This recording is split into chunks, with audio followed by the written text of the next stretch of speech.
이상민 증인 질문하겠습니다. 12월 4일 새벽 1시에 서울 청사를 나섰고 3시에 대통령실에 도착했다라고 국회에 본인의 당일의 행적을 제출을 했습니다. 국회 계엄 해제 직후에 계엄이 지속되던 2시간 동안 어디 가서 뭐 하셨습니까? 증언하지 않겠습니다. 누구 만나셨습니까? 증언하지 않겠습니다. 박성재 법무부 장관도 새벽 3시에 대통령실에 들어왔고 그 이전 행적이 전혀 제출되지 않았거든요. 박성재 장관이랑 함께 있었습니까? 사무실에 있었습니다. 저는 본인은 사무실에 있었다. 그러면 2시 한 40분쯤 출발하셨다는 말씀이신가요? 그 정확한 시간은 모르겠습니다. 그 사실관계를 좀 제출을 해주세요. 아무리 휴대전화를 교체하고 비화폰을 쓰고 동선을 다 숨겨도 추가 수사하면 다 꼴이 밟힐 거고요. 오늘 이상민 전 장관이 증언을 하지 않기로 작정을 하고 나오셨나 본데 증인의 증언 거부의 사유를 좀 합리적으로 추론을 해보면 진실을 말하면 내란 주요 임무 종사자가 될 것 같고 거짓을 말하면 위증일 것 같아서 거부하는 거다라고 볼 수밖에 없습니다. 형소법 제148조가 유죄 판결을 받을 사실이 드러날 염려가 있는 증언을 거부할 수 있다라고 하고 있어요. 결국에는 오늘의 이 증언 거부 자체가 이상민 증인의 죄를 인정하는 것이고요. 이 죄를 감하는 유일한 방법은 국민들께 진심으로 사과하고 그날의 진실을 역사 앞에 그리고 국민들 앞에 소상하게 밝히는 것입니다. 오늘 이 자리에서 진술하지 않는 것은 역사에 끝까지 내란 속의 윤석열의 오른팔로 남겠다라는 선언을 하는 겁니다. 동의하십니까, 이상민 증인? 결코 동의할 수 없습니다.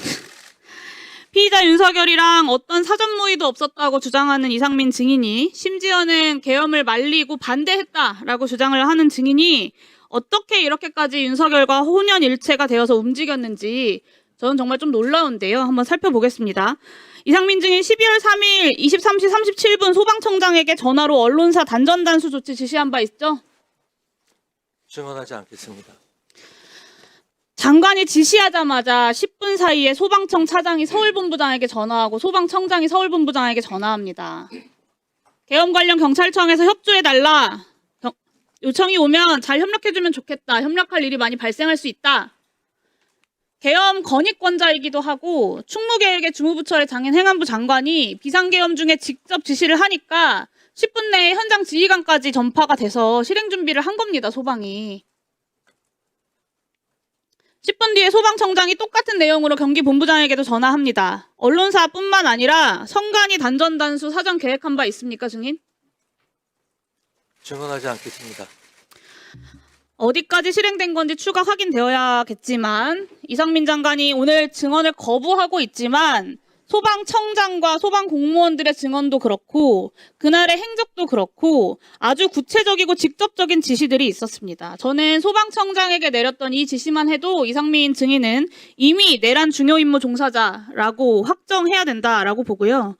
계엄 문건을 받은 최상목, 조태열 장관처럼 피의자 윤석열이 콕 집어 불러 모았던 8시 멤버 또한 개별적인 계엄 지시를 받았을 가능성을 배제할 수 없게 되었다라고 봅니다. 수사당국에서 철저하게 보안 수사해야 된다고 봅니다. 다음 23시 30분 윤석열이 조지호 청장에게 수차례 전화해서 국회 들어가려는 국회의원들 다 체포해, 잡아들여, 불법이야, 포고령 위반이야, 체포해라고 지시 압박합니다. 그때 이상민 증인 뭐 했는지 기억하시나요? 증언하지 않겠습니다.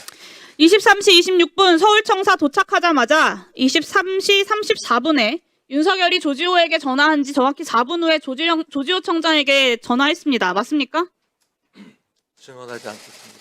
뭐라고 했습니까? 국회 진압 중에 지원할 거 없냐라고 물어보거나 포고령 위반이다. 자신 있게 국회의원들 끌어내려라 라고 지시한 바 있습니까? 증언하지 않겠습니다. 증언하지 않지만 그날의 행적은 이미 다 드러나 있습니다. 3분 뒤인 23시 37분에 소방에게 전화해서 경찰 단전단수 지원하라고 지시합니다. 이게 윤석열이 경찰을 압박한 지 10분도 안 돼서 다 벌어진 일들이에요. 0시 30분에 윤석열이 이진우 수방사령관에게 전화해서 아직도 못 들어갔어? 본회의장 들어가서 4명이 1명씩 들쳐 업고 나오라고 해! 라고 압박합니다. 이때 증인은 긴급 간부회의 그리고 경찰은 지휘부 회의를 갖습니다. 그 직후인 0시 39분에 경찰이 행정안전부에 재난안전통신망 이동기지국 설치를 요청합니다.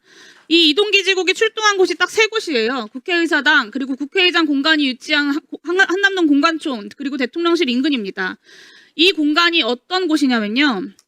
계엄 당시에 수방사 군 병력이 배치됐던 곳과 정확히 일치합니다. 0시 56분에 수방사가 서울시에 군경 합동상황실 개소를 문의했다는 것은 이미 알려진 사실이고요. 재난안전통신망은 여기 계신 많은 사람들이 알고 있는 것처럼 수방사, 경찰, 그리고 소방, 서울시, 행안부가 함께 통신할 수 있도록 되어 있습니다. 단전다수뿐만 아니라 통신까지 끊으려고 한 건 아닌지 정황상 의심할 수밖에 없습니다. 다음입니다. 비상계엄 해제 의결 이후에도 장관은 경찰국장을 통해서 경찰 상황을 수시로 확인을 했어요. 이동기지국을 그대로 아침까지 배치를 했고 4일 아침 외출하고 국무위원 간담회하고 저녁에 안가에서 회동을 합니다. 계엄 수습책 논의에 앞장선 것으로 보여요. 그리고 그 다음날 국회에 출석해서 처음으로 고도의 통치 행위라는 변론 방향을 제시를 합니다. 실제 이상민 행안부 장관의 행적은 계엄을 적극적으로 지휘하고 지원한 것으로 해석할 수밖에 없습니다. 경찰 소방의 내란에 동원하고 국회에서는 고도의 통치행위 운운하면서 변론 방향 제시하고 꼬리 밟힐까봐 더 이상 증언하지 않으려고 사퇴하고 숨죽이고 기다리고 있었던 겁니다. 소방청장 때문에 꼬리 잡히지만 않았어도 거짓말 그 자리에 앉아서 뻔뻔하게 하고 계셨겠죠. 지금처럼 증언을 거부하지 않고. 그렇지 않습니까? 이상민 증인이야말로 재범 우려 그리고 증거인멸 우려가 크고요. 그리고 혐의 또한 내란 중요 임무 수행으로 중합니다. 다른 이미 중요 임무 종사자들이 다 구속되어 있는 형평성을 고려할 때 수사기관에서는 이상민 증인을 즉각 구속 수사해야 한다라고 판단합니다. 이상민 증인 동의하십니까? 증언하지 않겠습니다. 네, 오늘의 이상민 장관의 이 비겁한 역사 죄인의 모습을 국민들은 똑똑히 기억할 것입니다. 그리고 역사가 반드시